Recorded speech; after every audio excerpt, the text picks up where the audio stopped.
एक संत अपना खुद का आश्रम बनाना चाहते थे, जिसके लिए वो गांव-गांव घूमते और लोगों से मिलते।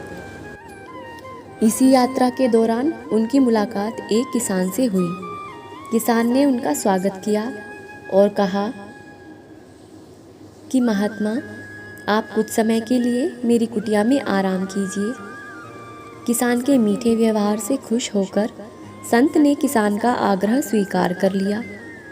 किसान ने संत को घर का स्वादिष्ट भोजन करवाया, उनके विश्राम के लिए खटिया पर दरी बिछा दी और खुद फर्श पर टाट बिछाकर सो गया। किसान को सोते ही नींद आ गई और वो चैन की सुखद नींद लेने लगा। उधर संत को खटिया पर नींद नहीं आ रही थी। उन्हें मोटे और नर्म गद्दे की आदत थी, जो उनको सब कुछ दान में मिलता था। संत रात भर किसान के बारे में सोचते रहे कि ये किसान इतनी कठोर जमीन पर इतनी चैन की नींद कैसे सो सकता है। दूसरे दिन सवेरा होते ही संत ने किसान से पूछा, तुम इतनी कठोर धरा पर इतनी चैन से कैसे सो सकते हो?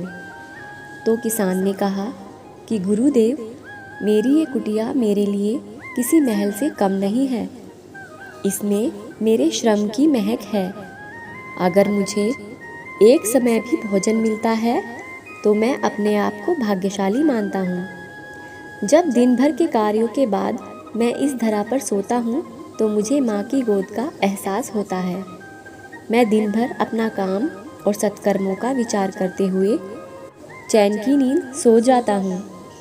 मुझे एहसास भी नहीं होता कि मैं कठोर धरा पर सोया हूँ। जब संत जाने लगे तो किसान ने कहा कि हे गुरुदेव, क्या मैं भी आपके साथ आश्रम के लिए धन एकत्रित कराने चल सकता हूँ? तब संत ने विनम्रता से उत्तर दिया कि पुत्र, तुमने जो मुझे आज ये ज्ञान दिया है, उससे मुझे पता चला कि मन का सुख कहाँ है। अब मुझे किसी आश्रम की इच्छा नहीं रह गई है। ये कहकर संत वापस लौट गए और एकत्र किया धन उन्होंने गरीबों में बांट दिया और स्वयं एक कुटिया बनाकर रहने लगे। जीवन का सुख संतोष में ही है। अगर मनुष्य जो है उसे स्वीकार कर ले और उसी में खुशियाँ तलाशे, तो वो उसी पल सारे सुखों का अनुभव कर लेता है। कई घरों में अपार धन दौलत ऐशो आराम होते हुए भी वहाँ सुख शांति नहीं होती, क्योंकि उन्हें जो उनके पास है उसमें संतोष ही नहीं होता। कहते हैं, जिन्हें दूसरों की थाली में घी ज़्यादा दिखाई देता है वो कभी चैन से जीवन नहीं जी सकते, क्योंकि उन्हें केवल वो चाहिए जो उनके पास नहीं है और जो दूसरों के पास है, और वो मिल जाए तो नई उम्मीदें उसकी जगह ले लेती हैं। इसी तरह उनका पूरा जीवन निकल जाता है। उनका पूरा जीवन असंतोष में ही गुजरता है। लेकिन संतुष्टि ही जीवन का मूल मंत्र होता है।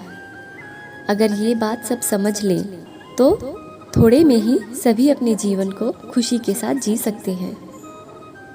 उसे कोई दुख तोड़ नहीं सकता।